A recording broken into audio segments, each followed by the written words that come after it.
This is Up for a Chat with your hosts, Cindy O'Meara and Kim Morrison.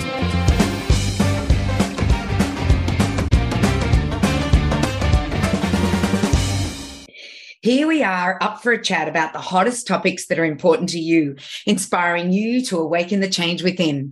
I'm Cindy O'Meara. And I'm Kim Morrison. And this week, oh my gosh, we have an exquisite soul, someone who may be very familiar to many, many, many of you. But of course, if you're a new listener, this incredible being is the one that helped us launch Up for a Chat some maybe 10 years ago. Welcome to the show, gorgeous Dr. Brett Hill. Oh, thank you for having me. I've got to say first, before we say anything else, how excited I am that you guys are back. You've been missed. And I know people talk about it all the time and still reference all of your episodes. And so it's super exciting to have you two back. And I've already seen all of the hype online of people getting so excited that you're back. So I know all of those people are already super excited. And so for those who are new, who haven't seen Up for or heard Up for a Chat before, buckle in because you're going to love it. You're amazing. You really were the person who you, Lawrence, and beautiful Damien were the ones that really did invite us into this platform, into this world. And so we want to acknowledge you and thank you for that, gorgeous Brett. But just in case there's anyone on the show that hasn't listened to any of these shows or followed the Wellness Couch or any of your escapades, perhaps you could just give us a brief update as to what the beautiful Dr. Brett Hill has been up to over the last few years.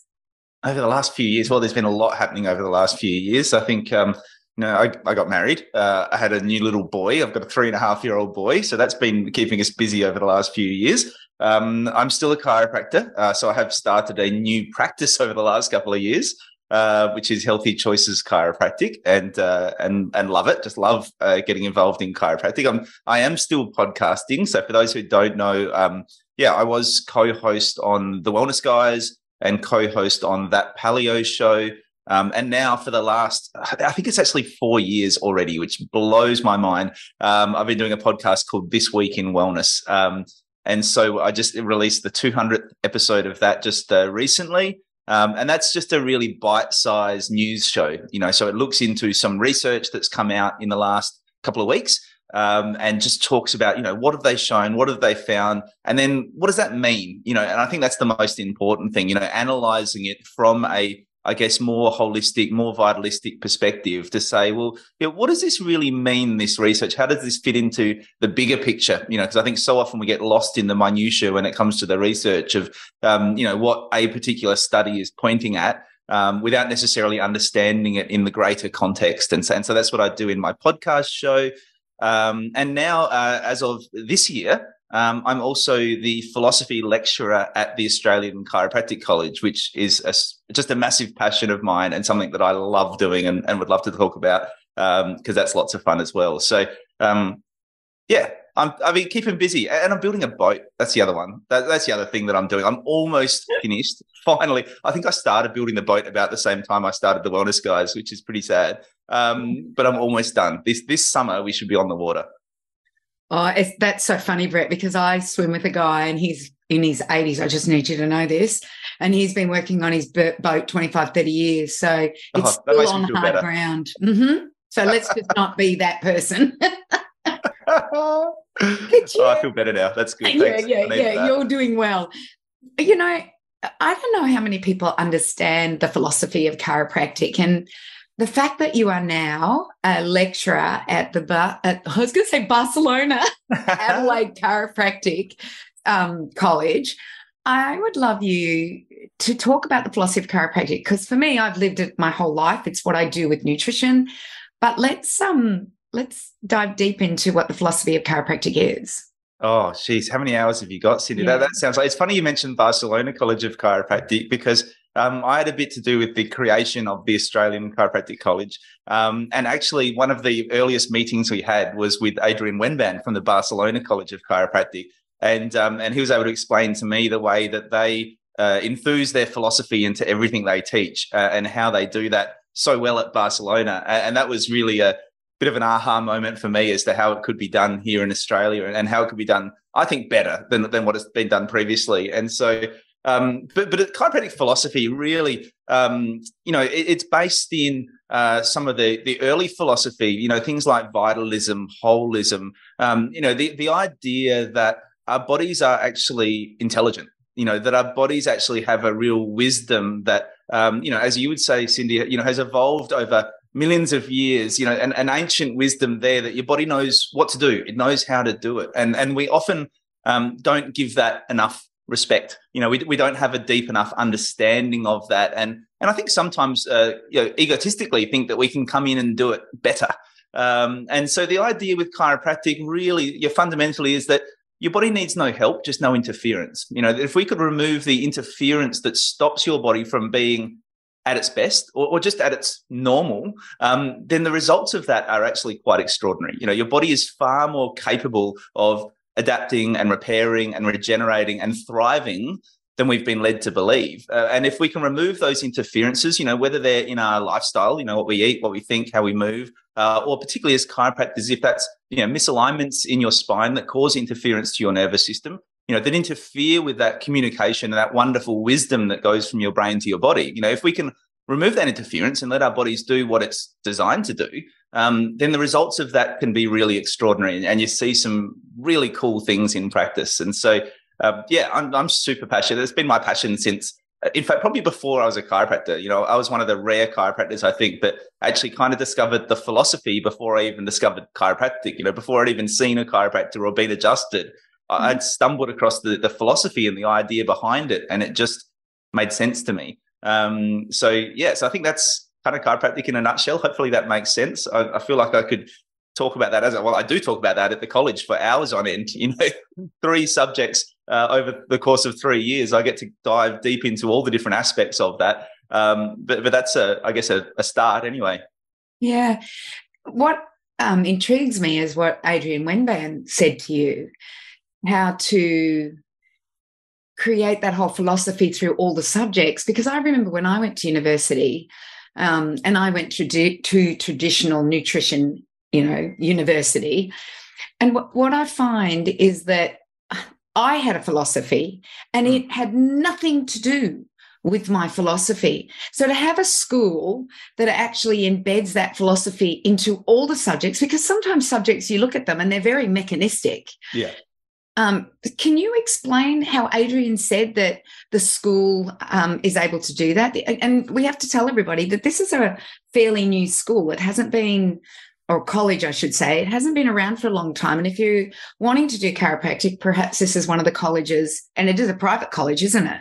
Absolutely. Yeah. The only college in Australia designed by chiropractors for chiropractors, I think that's a big difference. I think a lot of chiropractic can get lost in the system sometimes when it's in a big, university-based institution that has, a lot of different fingers in the pie. It makes it hard for it to stay true to what chiropractic is, I think, at times. And obviously there are advantages and disadvantages. We're not going to, bag any other institutions or say that, there's a right way and a wrong way, but this is our way. And this is, we think it's a great way to do it. And, and in many ways, Cindy, it mirrors what you've done with the Nutrition Academy. As you know, I've studied your course, and it was an absolute joy to study your course because it was just so nice to see that same thing that we're talking about, that, that there is an ability to take the science, and the science is by its nature very reductionistic. It's about isolating, the small parts and figuring out what happens to those small parts in very specific, very controlled circumstances. And that's useful. That helps advance our knowledge. That's really important. But it needs to be understood in the bigger picture. It needs to be understood in a more holistic way of saying, well, okay, that's interesting, and it's interesting that if we do that's the change it makes to these particular cells in the heart. But what does it do to the liver? What does it do to the gallbladder? What does it do to your big toe? How does that affect the rest of your body? And if we look back at that, then how does that affect the entire population? What happens if we do that same thing to a 13-year-old girl versus what happens if we do it to a 70-year-old man? Are there differences there? And this is, I think, really, chiropractic right from the very beginning has talked about the science, the art, and the philosophy. And I think that's been lost in our healthcare system in many ways. And I think it's really important, and I think it needs to come back. And And we see it a little bit when we talk about, definitions of evidence-based medicine, and the definition of evidence-based medicine they have now is to say that we need to use the best available evidence. That's really important. But we also need to recognize practitioner experience, and we also need to recognize patient preferences, right? Because we know that just looking at the science doesn't give us the whole picture. It gives us little snapshots of little pieces in time, but there is a requirement there for an experienced practitioner. And this is where I guess the philosophy comes in terms of chiropractic, the understanding of, what questions you need to ask and how to interpret the answers to those questions so that you can get a result with an individual as opposed to a, general population where they're all different. And so that's where the philosophy comes in. And that's also where the art comes in chiropractic, is to be able to take that knowledge, but apply it to an individual who is not, the average of the entire population. They're actually a unique individual with their own unique circumstances, with their own unique biology, with their own unique lifestyle and life stresses. And so that's where I think there's the difference between the art of chiropractic versus just the pure science, which is great for things like, physics and biology or physics and chemistry, but when we get to real individual living human beings, the degree of complexity and variability that's there means that we need more than just the pure science. And I think it's great that we're starting to recognize that. Yeah, most definitely. I remember biochemistry and learning the Krebs cycle and the electron transport train and all of that. And I just went, all I did was learn it. That's all. I didn't understand it. I just learn it. Yeah. But now understanding, energy systems and the mitochondria and what foods feed into that Krebs cycle versus the electron transport chain. Then it starts to make sense. But at the time, they didn't bring the philosophy of nutrition into biochemistry. Yeah. So I hear what you're saying, and I absolutely love what you're saying. And I'd always wondered what the art of chiropractic was. I thought, is that, them taking photos of the body? But now I understand it. It's about the individual and their unique set of circumstances or what's happening in their body as opposed to the philosophy, which I guess is on a grander scale. Would I be right in saying that? Well, yeah, I think it's that. I think often, traditionally it was, I guess, really the art was particularly the actual adjustment. It was the actual skill of being able to detect where that interference to the nervous system was and to know what to do and when in order to create the change that you're looking for or in order to facilitate the change, because we would say that we don't create the change, the body creates the change. It's what the body does with the adjustment is what, makes the difference and does the healing. But I think as we've gone on, I think it has broadened and depth, gained more depth in that in terms of the art, that it does also include the rest of the interaction you have with a person in terms of the analysis, in terms of the conversations. I think that is the art, is that individualization of what this individual needs on this particular day to release that innate intelligence, that intelligence that exists within their body. I just want to check in with you. There was a time in your life where perhaps you weren't so intelligent. There was a time in your life where perhaps you weren't following this philosophy. And there's a time in your life where you kind of went off the rails. Just so that everybody who's listening to this understands, there was a journey that led you to chiropractic. Could you fill us in on how that happened and what was the actual turning point or the moment where you went, I need to do this? Yeah, it's interesting. So I was a kid who was never really particularly healthy. I was never really sick, and I feel blessed for that because, I was never, I wasn't in hospital. It wasn't like I was, really on death's door or anything like that. But I just wasn't healthy. I was always getting coughs and colds and infections. Like I was on antibiotics half a dozen times a year, and we just kind of thought that was normal. That was just kind of me. I was asthmatic. I was just not. I didn't sleep well. It used to often take me 3 hours to get to sleep at night. And this is as quite a young, late teens. This was all sort of going on. And it was really actually when I started trying to figure out what I wanted to do with my life that I started to discover chiropractic. And so I had 2 second cousins. So I now have 3 second cousins who are chiropractors. And amazingly, one of their sons, I'm now teaching at the chiropractic college, which is cool. So there's a few chiropractors in the family. And the girls babysat me when I was little. And so that was the only reason I knew of chiropractic. I'd never been to a chiropractor. I didn't really know what chiropractors did. But I actually sat down in about year 10 and I was good at school. Like I was really academic. I was always getting good grades. I kind of felt like I probably could have chosen to go in, in a lot of different directions. And I still remember, one of my aunties who sort of chastised me at the time for choosing chiropractic instead of choosing medicine because, she said, you're smart enough. You could have got into medicine. Why didn't you? But I actually sat down with the job guide, which I don't know if you guys know. It's like this book that's about 2 inches thick and it has every single job under the sun in it. And I read through the entire job guide because I was just that kind of kid. Like I was just analytical, curious. And so I read through the entire guide and just started circling jobs that I was remotely interested in. And the more I sort of learnt about chiropractic, the more I discovered this philosophy that I'm talking about with you guys, the more I just sort of thought, you know what, that makes sense. That what I've been doing in terms of my health of, doing the same thing over and over again and expecting a different result, like literally I could walk into the doctor and I'd say, look, I know you're going to give me amoxicillin. You do it every time. Like, why don't you just give it to me and we'll get on our way because you do the exact same thing every time, have been doing it half a dozen times a year for the last X amount of years, right?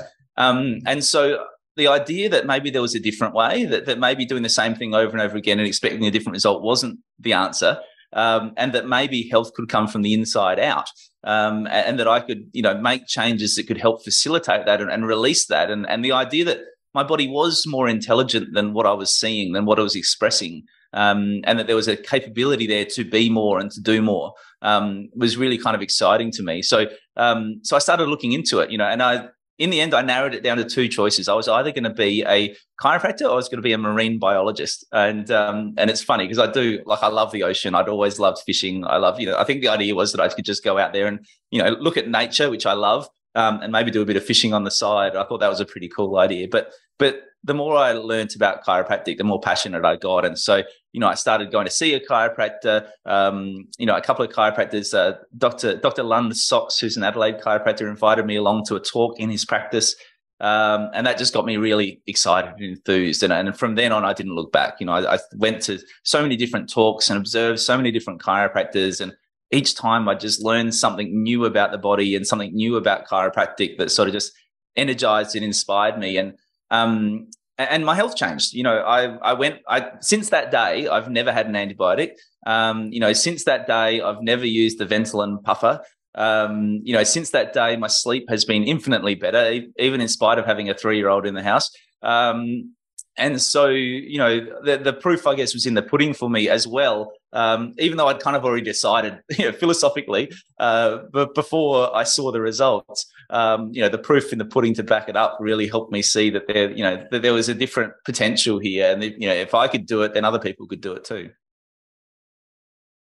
I just find the eloquence of the way you are talking about this and saying this, and maybe putting some light bulbs in other people that are maybe going and doing the same thing and expecting a different result, that they need to look at different aspects of their health. And that's what I'm finding, is that we live in a society of pill poppers. We think it's okay to take a Panadol, an aspirin, antibiotic. Nobody seems to question it until something like what happened to you happened, Brett. Yep. Like, I know we do these podcasts, and you're the same, and we are talking about this all the time, and I don't understand how people are not waking up to the fact that going to your doctor, getting a diagnosis and prescribed a drug, an operation, or chemo, or whatever it is. I don't understand why people aren't going or questioning it, but they don't question it. Well, I think there's a few things to that. And this is why I started, writing books and doing podcasts. This is what inspired me. Was literally, I can remember I was at a chiropractic conference in Queensland, and it was just awesome. Like, it was amazing. And these chiropractors were amazing. And I was sharing, and I was just so excited and so pumped up. And I remember just walking out the door, and I kind of just looked around and realized that, all of these people I was looking at didn't hear what I just heard, and probably have never heard what I just heard, and that was a big aha moment for me to sort of think, well, okay, hang on, this needs to, this can't just be in a room with chiropractors where we all get excited and talk to each other about how awesome we are. This needs to get out to the public, right? Because it's not. And I think there's a number of reasons for that. There's a big machine at work here. There's a big machine that works and promotes constantly the medical paradigm, whether that be politically, whether that be, in your media, on your social media, everywhere. The medical paradigm is the prevailing paradigm. It's very well funded, is very well supported. It's very connected politically. And so for many people, they're bombarded for this. I see this in my practice. I have people who come in and see me once a week, and, I might get to chat to them for 10 minutes, and so they have 10 minutes of exposure to me talking about this kind of stuff. But then they walk out the door and they have, 24 hours, 7 days a week of the exact opposite, And so I think it's hard for people. I think it's very easy to just go with the flow, and I think more and more in terms of, education. And once again, this is something I'm really passionate about changing, and why I love teaching philosophy, because it's all about asking why. But I think, more and more our education is becoming more and more mechanistic, where it's just about, learning the facts, and it's just about, getting by and almost learning not to question, which is, really concerning. I think it's starting to change back the other way. I think we're starting to see a bit of a flip in education where it is less sort of dogmatic. It's less just the teacher up the front, spurting facts that the students are expected to understand. And it's becoming a bit more philosophical. It's becoming a bit more asking why and analysing from different perspectives, which I think is good. But I do think, unfortunately, there's a whole generation there who have been just bombarded with these messages, like I said, 24 hours a day, 7 days a week. And so that they don't know that there's anything there to question. They don't know that there's another way of thinking, because they just don't get exposed to it much. I think it's very easy for us who are in the health and wellness world, and we are surrounded by people who think like we do, and we're surrounded by the kind of messages that we like to share. It's easy for us, I think, to start to think that that's normal, or that that's common, or even not even common, but just, that people get exposed to it, even just a little bit. And I think the reality is that for most people, they get exposed to that a lot less than we realize. We've got a lot more work to do. I think it's incredible the way you're saying this. And one of the biggest thing I'm hearing here is education is paramount, but not just any education, because as you rightly pointed out, some people go through getting a tertiary education, never questioning a thing, as Cindy alluded to, just parrot learning. And yet we're not really taught to question why. We're taught how to pass an exam. We're taught how to get through the work so that we can come out and be qualified. In your humble opinion, and from your point of view then with the work you're doing at this college, what is the biggest difference that you guys are offering? Oh, I think there's a few. But certainly in terms of what I'm teaching, I'm really passionate about being curious, about analysing things from multiple sides, and about discussing different points of view. I know that when I went through, chiropractic at a university-based institution, we had a philosophy class that was entirely didactic. The lecturer stood up the front and spoke to a classroom of, probably over 100 students, and just, shared what they thought chiropractic philosophy was. And at the end of it, we were tested on that with a multiple choice exam. And for me, you can't test philosophy with a multiple choice exam. That's not what philosophy is. Philosophy is a living, breathing thing. I think health is a living, breathing thing. And so what we need to do is we need to analyze our thoughts more, analyze our beliefs more, have discussions, get exposed to different points of view. And I think this is what we really do in philosophy at the ACC. We have more discussions around different topics, be they vitalistic or be they mechanistic. What does this mean? What are they thinking? Getting into the head of people with your views, but also getting into the head of people with opposing views to see why they think the way that they do, and what truth is there in what they're sharing and expressing, and when is that true and when is it not, and how can we look deeper and analyze it better? Because I think if we just sit on our opposite side of the fence, sort of hurling stones at each other, then we're not going to get anywhere. We're not going to progress. And unfortunately, the side that's probably going to win is probably going to be the side with the most resources, the most money, the most political support, the most marketing clout, the most, political lobbyists. And that's not us, right? And so I think what we need to do is just to ask really good questions. We just kind of need to poke the bear a little bit and say, well, yeah, that's interesting. And I want to, and in order to do that and open up a discussion around that, then there needs to be some recognition that there's a time and a place, for medical intervention. I always say, if I walked out the front and here got hit by a bus, then you take me to hospital, and some of my best mates are doctors and surgeons, and what they can do to put people back together in those sort of crisis events, or when people haven't been looking after themselves to the point where they are on death's door. There's some amazing stuff that the medical community can do, and I think it's important that we recognise them for that. And then I think we've got an opportunity to start opening doors and talking to them about what they already know, what they already see, which is that there's a real limit to what they can do. And there's a real limit to, their sort of sphere of influence and their sphere of expertise, which is really that sort of crisis care. And what we're seeing in our world is that we're seeing less and less of that sort of crisis care and more chronic disease, chronic lifestyle related disorders that we need to approach in a different way. Because by the time those people get to the crisis stage, it's I don't want to say too late, but it's a long way down the track, and in many cases largely irreversible or difficult to reverse, and a lot more timely and a lot more expensive to try and reverse. And so I think there's just some great conversations that we can have and that we do have with our students about sort of where we fit in the world, and how we can be the change we want to see in the world.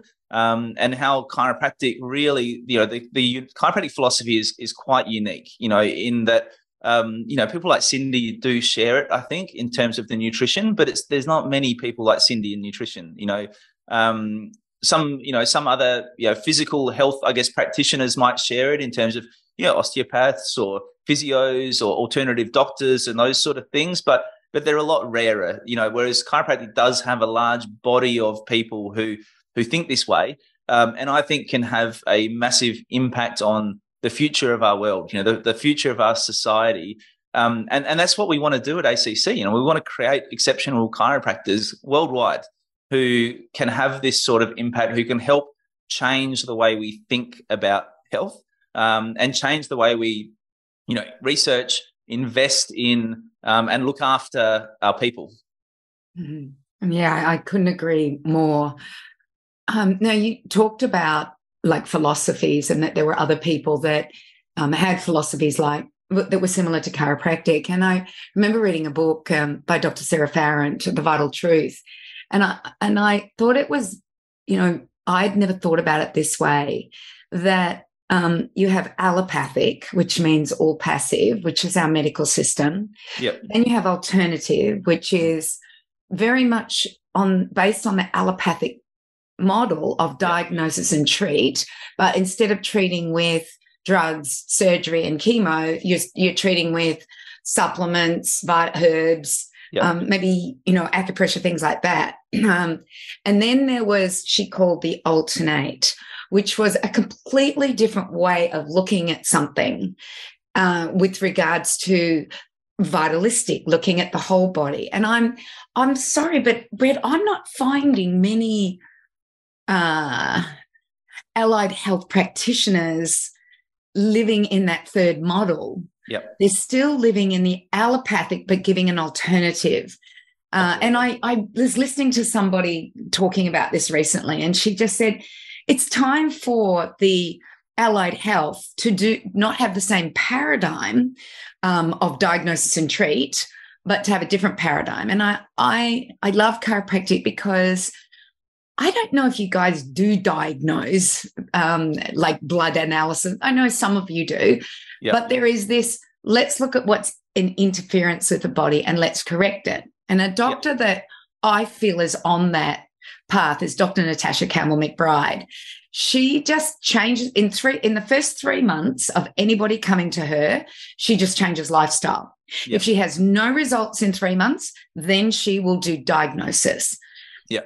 And I find, like, I have people come to me and they tell me their issues and their problems, but then I go, okay, well, let's look at your lifestyle. Let's just go straight there. Yep. And that's what I love about that philosophy is it's like it doesn't cost a lot of money. It is actually cheap if you're prepared to get out into the sunshine, sleep, have again, chiropractic care is not expensive by any stretch of the imagination. Like, it blows me away, your expertise and then what you charge. And then if you're in healthcare, you get half that back these days. So, yeah, would you like to address that, that model that is very different? We're not in the, like, chiropractic, and I say we because that's all I've ever known. My dad was a chiropractor. That we are a completely different way of thinking, a different paradigm. And I think it's a time that this paradigm shift happens.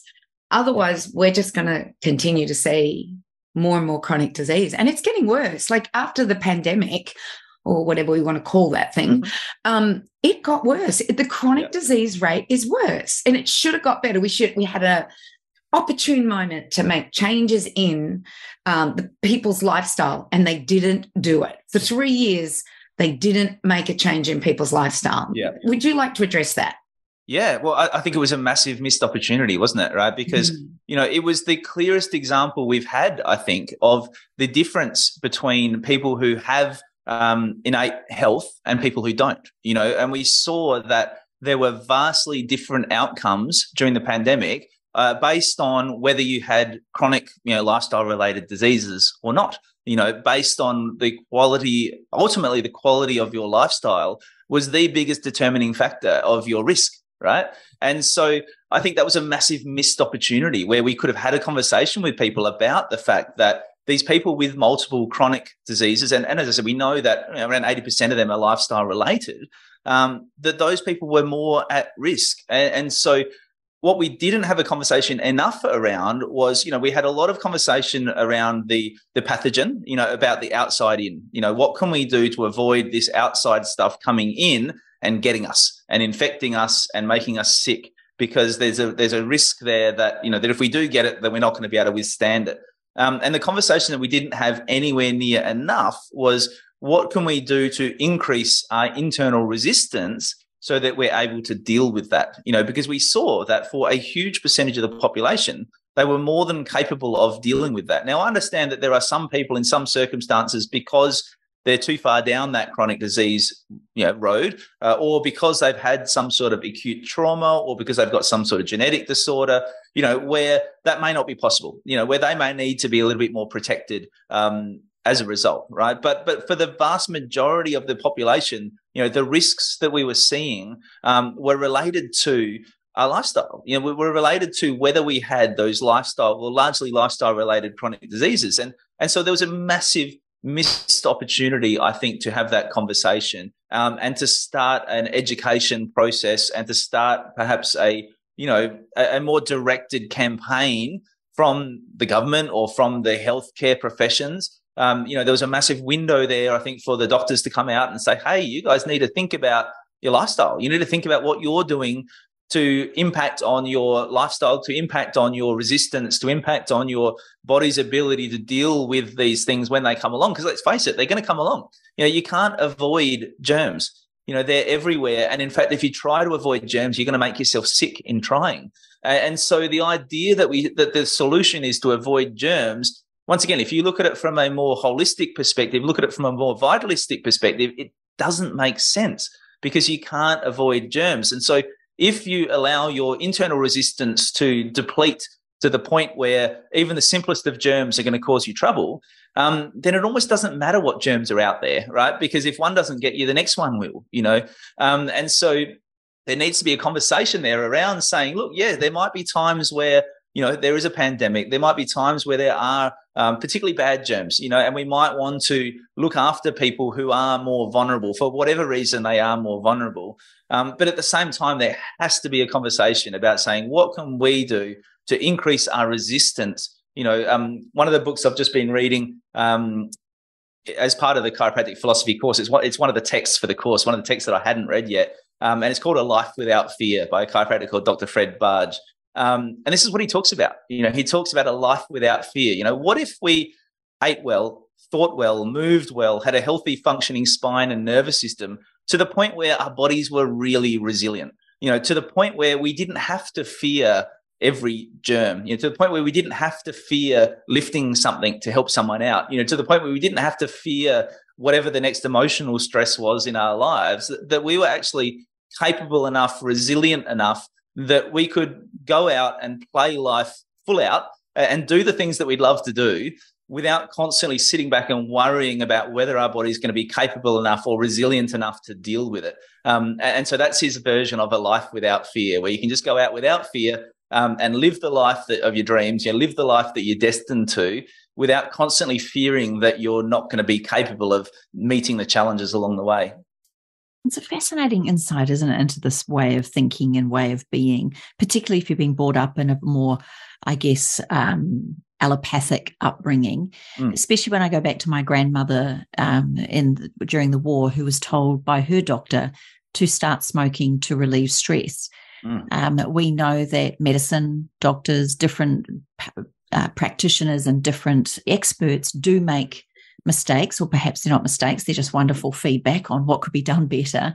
But it's very hard to change that thinking, or it seems to be, to allow someone to come to the other side, the alternate side, or the holistic, vitalistic way of looking at health. You can't just make someone. It's not like we can all go out there and evangelistically proclaim this is the way to be. Have you found, is there ways in which people, and this happens in families, right, Redo, where, someone believes in it and the other person doesn't believe in it? And I'm just curious to see if you've got any suggestions on how our beautiful listeners could support people who may not think the way they do. Yeah, absolutely. Well, I think you're right. Like, the first thing is the evangelistic way doesn't work. And we all know that because we've all tried it, right? Every single one of us, when we first discover this kind of different way of being and different health modalities, become evangelistic about it, because you just get so excited, right? And you're like, these are awesome. Look at these changes. I'm going to tell everybody, and you're all going to change because I say so. And it doesn't work. But that's okay. I think that's part of all of our journeys. And I think if we look back, we could all recognize that we were there at a point in time. I think the second thing you start to realize is that you can't make anyone do anything. And so there's no point wasting your time, effort, and energy on people who just aren't interested, who don't want to learn, who aren't ready to learn. And so, you can kind of stop bashing your head against the brick wall there, I think is the good next step. But then I think that the third step is about just being really curious, and I think that's it. It's being really curious about people and helping spark their curiosity, So it's just about, once again, if you go back to philosophy, Socrates, Socratic questioning, it's just about asking great questions. It's like, oh, that's interesting. Why do you think that's going on? Would it be okay if I shared with you a different perspective? What if instead of that, it's actually this, and I think using that kind of yes and, rather than when someone tells you something, you sort of, no, that's not right. And so, well, yeah, that is right in, X, Y, Z circumstances. And what if this is also going on? I think there's just an opportunity there for you to, once again, be more empathetic towards people who think differently to you. I think that's a really important part of it, is that curiosity of, well, why do you think the way that you think? What's happened in your life? What have been your, education along the way? What have been your learnings from your parents and your grandparents and your community and your TV and your social media that have led you to think the way that you currently think? And then, what if there's a different way? What if there's instances where that doesn't work, or that doesn't, where that falls apart, So, I mean, the classic example of this is, when people first come in to see me in the practice and, we'll start talking about it and they'll say, well, my doctor says that this is going on and this is going on and this is going on. And, often the doctor will say, well, there's not much you can do about it because, it's not bad enough for surgery yet. And you've already, been on these drugs too long and we don't want to have you on those. So, maybe just try rest or, whatever the doctor's advice has been, and I'll say to them, I'll often just ask some questions and I might say to them, well, did your doctor talk to you about the dysfunction in your spine and how that might cause interference to your nervous system? And they'll say no. I'll say, did your doctor talk to you about how that area of your spine is where the nerves come from that supply your reproductive system, and that might be linked in with hormone balance issues? And they'll say no. And so you're just asking questions. You're just sort of prying open little cracks, just to see whether they're open to thinking differently about what's going on, and whether they might be open to the idea that there's a different way of thinking about it. And then I think the final thing is just patience. I think we forget how long it took us. I mean, this might be different for you, Cindy, because you you're immersed in this since birth, right? Whereas for me, I grew up in very much a medical model. I say, I give no fault for my, health as a kid to my parents, because I know that they did the best they could with what they knew. And I do know, especially my mum, always remained curious, and that she was always looking at different things and different ideas. And I think that's, and did start coming across different things, with certainly in terms of, the overconsumption of sugar in our household. That was something that mum was quite aware of quite early on. And so, I think the fact that they didn't know, is totally understandable, from the world that they came into. And so for me, I was brought up in quite a medical model. And I know for me, it's taken, decades to really unwind that conditioning, and I still find it sometimes, so I think having that understanding and that empathy to realize that we've developed our ways of thinking over decades, and that it doesn't change overnight, and that it takes sort of constant, almost vigilance, and repetition in order to maintain that. It's very easy to start getting caught up in what's going on around you and individual circumstances or case studies where, things may appear different, and then you start to question it again, which I think is really good. I think is really healthy. I do have, an overactive mind, and an overactive degree of questioning and analyzing everything. And sometimes I wonder whether my chiropractic journey would just be easier if I didn't do that. If I was just someone who just kind of blindly went along and said, oh, okay, this is what the chiropractors say, so I'm just going to believe them and do it and trust that that's right.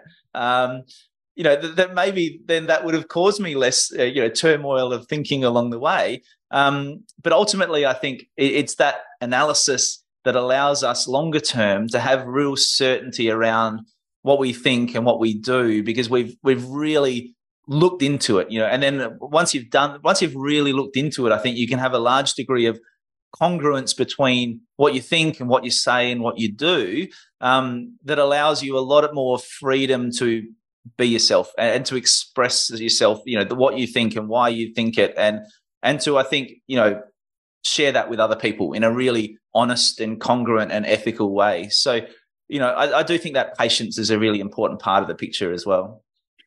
I remember listening to a podcast, and there was a quote from JF Kennedy, who was the ex-president, of the United States. And he basically said he felt the most courageous act of all was to question, have inquiry, and to be curious.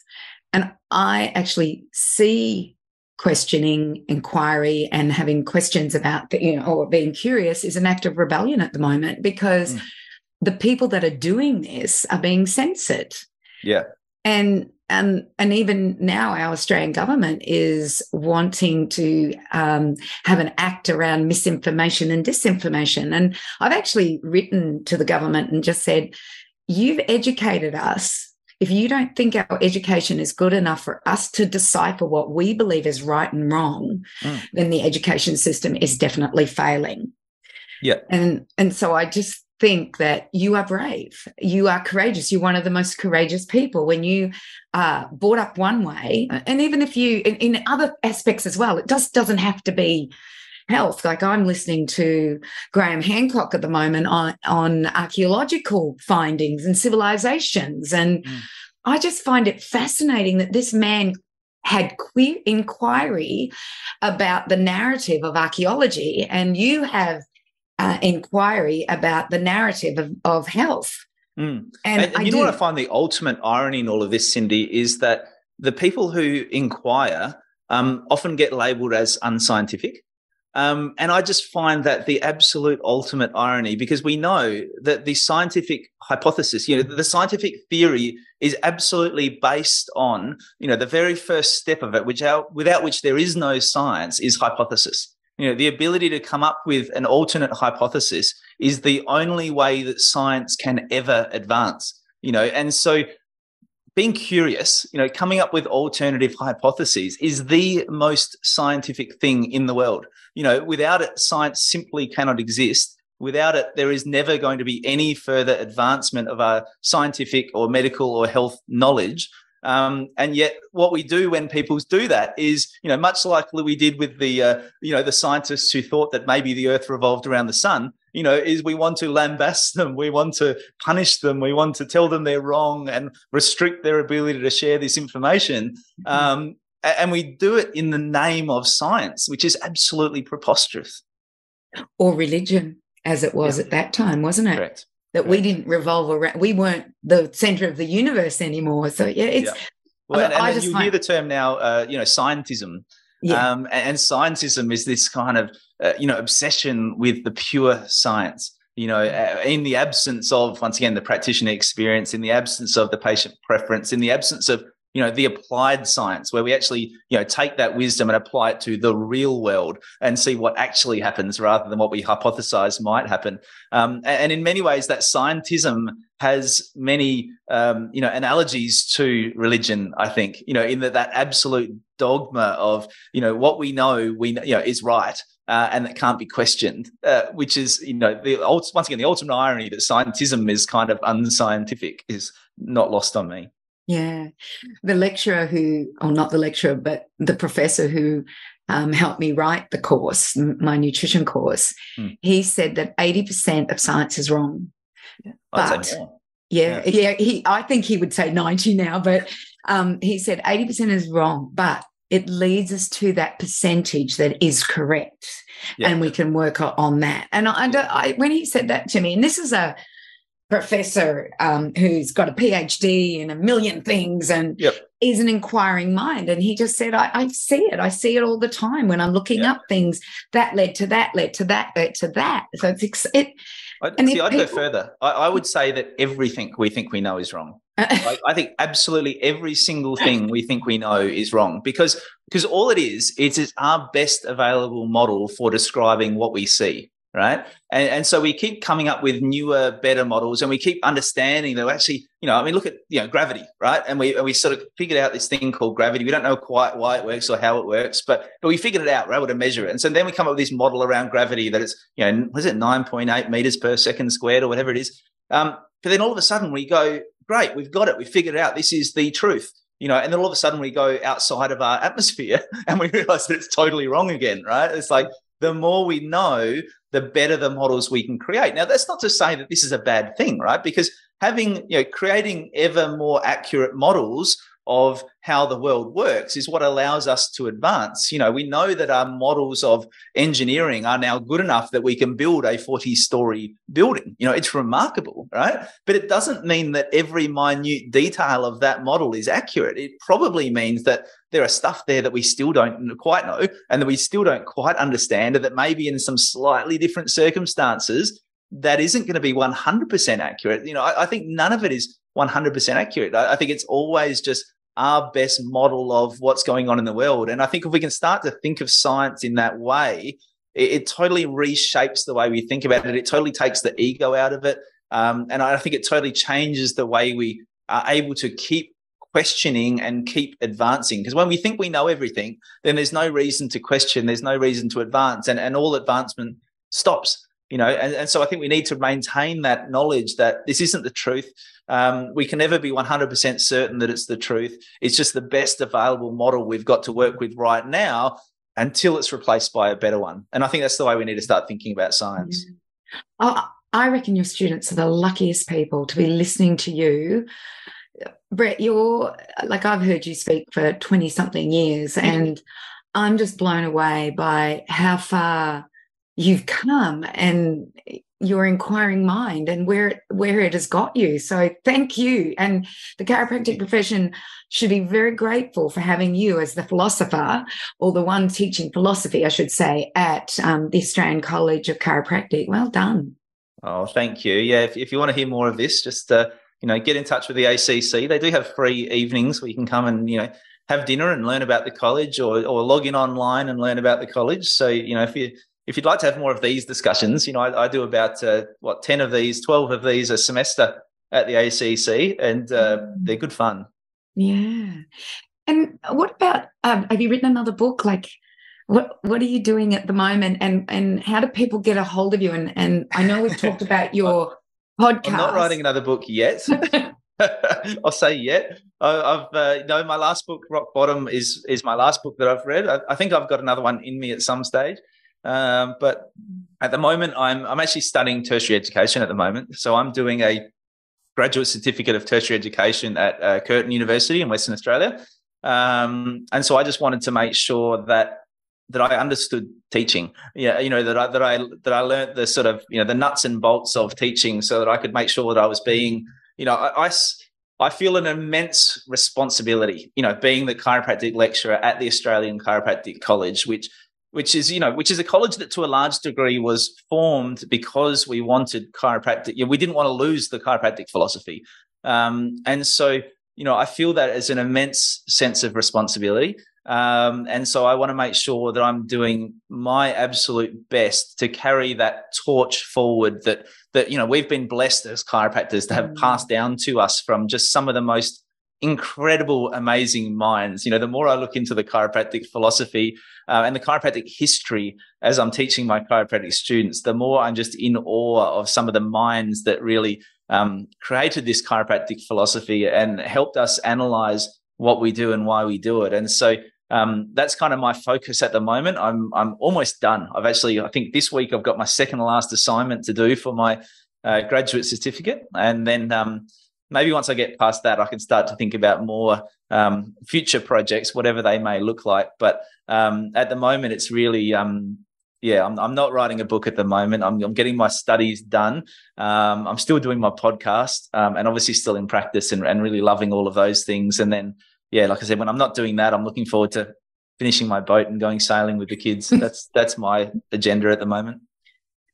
Brett, if you look back on your life at this point and stage, where you're at right here, right now, with your children, your beautiful wife, your home, your business, your teaching, all of the things, we know, you and I both know, that you have been through tough times as well. Life isn't always this beautifully laid out.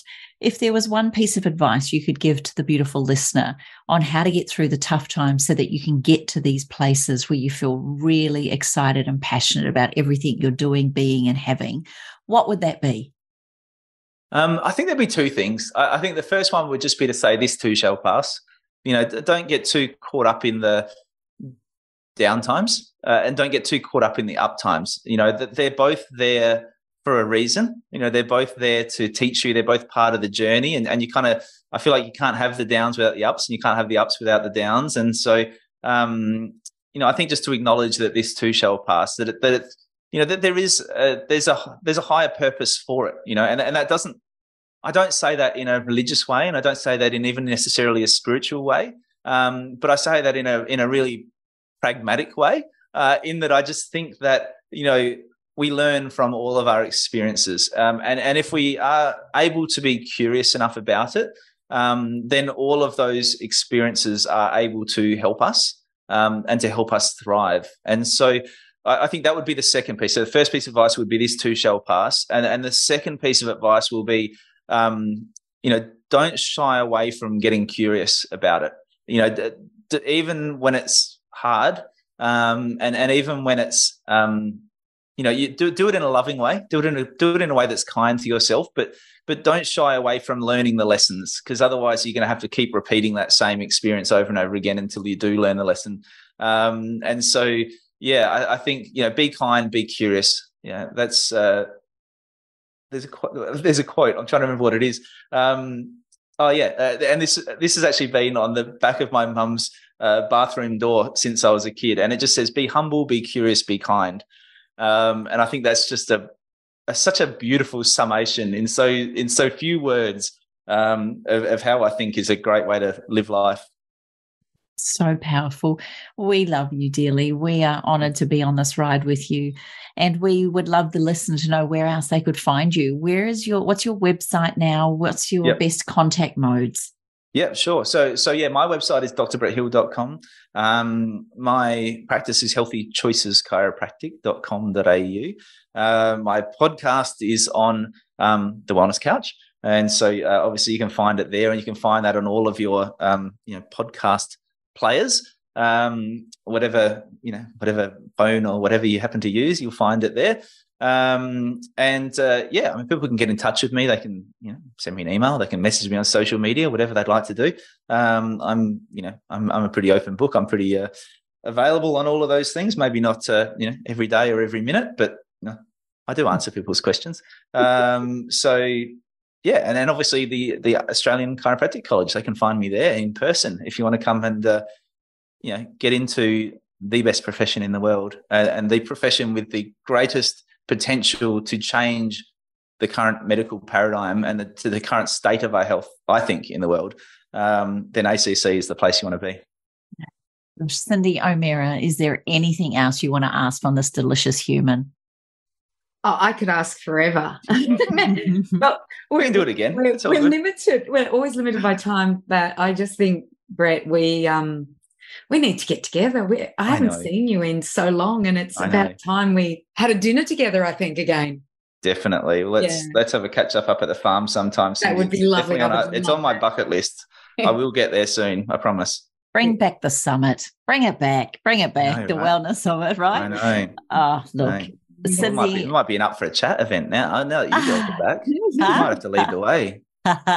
Well, so it could be on the cards. Well, beautiful, Cindy. Just say when. I'll be there.